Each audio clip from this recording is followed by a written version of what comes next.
જય શ્રી કૃષ્ણ મિત્રો। વિક્રમ સંવત પ્રમાણે ગુજરાતી પંચાંગના દ્વિતીય માસ એટલે કે માગસર માસની કૃષ્ણ પક્ષની એકાદશી જે સફલા એકાદશી તરીકે ઉજવવામાં આવે છે। તારીખ 6 જાન્યુઆરી કે 7 જાન્યુઆરી શું કરવું શું ન કરવું તેના વિશે આપણે થોડી માહિતી જાણીશું। જો મારો વિડીયો પસંદ આવે તો લાઈક કરજો, શેર કરજો અને સબસ્ક્રાઈબ કરજો જેથી અવનવા વિડીયો તમને મળતા રહે। ખાસ કરીને આ દિવસે 21 દિવસનું માં અન્નપૂર્ણાનું વ્રત પણ પૂર્ણ થાય છે। એવું પણ કહેવાય છે કે ધનુર્માસમાં આવતી સફલા એકાદશીનું વ્રત કરવાથી વ્રતતાથી શ્રદ્ધાળુઓ દરેક કાર્યમાં સફળતા મળે છે અથવા તો અટકેલા કાર્યો પણ સફળતાપૂર્વક પાર પડી શકે છે।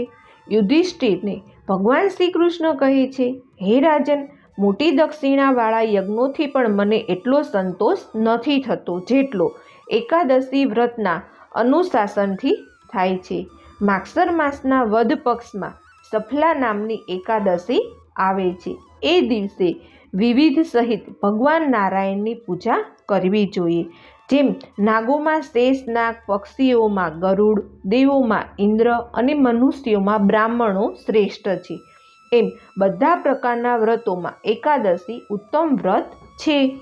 મિત્રો, આ એકાદશીનું વ્રત કેવી રીતે કરવું અને શું કરવું તે વિશે આપણે થોડી માહિતી જાણીશું। સવારે વહેલા ઉઠીને ભગવાન નારાયણ સામે વ્રતનો સંકલ્પ લેવો જોઈએ। ત્યારબાદ ભગવાનને ગંગાજળથી સ્નાન કરાવવું, ત્યાર પછી તિલક, નાડા છેડી અર્પણ કરવા જોઈએ। સવારે અથવા સાંજે ભગવાન વિષ્ણુ અને માતા મહાલક્ષ્મીજીને શ્રીફળ, સોપારી, લીંબુ, દાડમ, સુંદર આંબળા, લવિંગ, બોર તથા ધૂપ દીવા દ્વારા પૂજા પણ કરવી જોઈએ। પંચામૃત, ફૂલ, ઋતુ પ્રમાણે ફળ પણ અર્પણ કરી શકાય છે।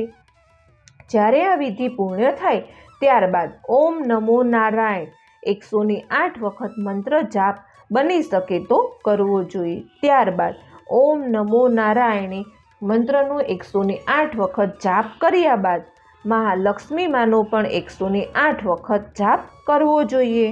જ્યારે આ વિધિ બાદ ઓમ નમો નારાયણ મંત્રનો 108 વખત જાપ કરવામાં આવે છે ત્યારબાદ ભગવાન વિષ્ણુ અને મહાલક્ષ્મીજીની આરતી ઉતારવામાં આવે છે। આ વ્રત કરનારે જાગરણ કરવું જોઈએ।